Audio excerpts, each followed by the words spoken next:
Good evening. The future of Aeroframe in Lake Charles may be in the hands of the Calcasieu Parish School Board. And as the board deals with a big deficit, the chances for Aeroframe aren't looking good. KPLC's Gerron is here with more.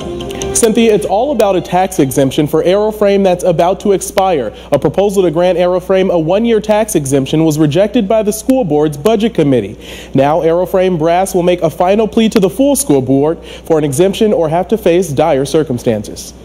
A no from the board tomorrow would mean Aeroframe leaves this area? Could be, probably. That's the most likely scenario.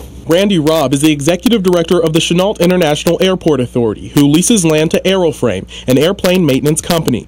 The future of that company, Robb will tell you, may depend on a school board decision Tuesday night. They think they're going to get $600,000 a year. Well, Aeroframe hadn't made $600,000 since they've been here.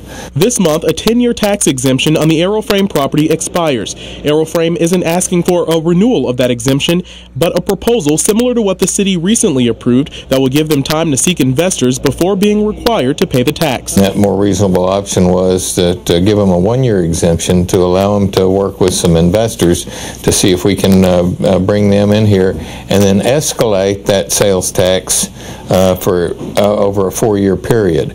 So they'd be paying the full sales tax at the end of the 5th year. Aeroframe employees are responsible for the high-level maintenance of aircraft like the one seen behind me. And Rob says that if the school board doesn't approve the tax exemption, this important service in Lake Charles is in jeopardy, along with hundreds of jobs. We have to take care of children first.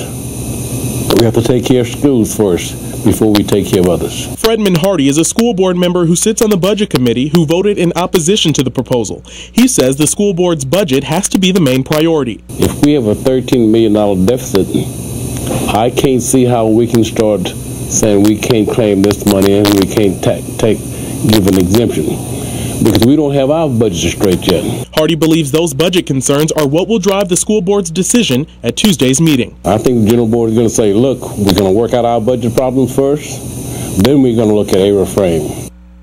Now, I reached out unsuccessfully to Aeroframe's president, Roger Porter. He'll be presenting at tomorrow night's school board meeting. I did speak with school board finance officer Carl Brookhouse, who says their budget is a big consideration. And to note, he believed that when the exemption was granted 10 years ago, it was for the purpose of a startup business, not to be renewed. At your service, Gerron, KPLC 7 News.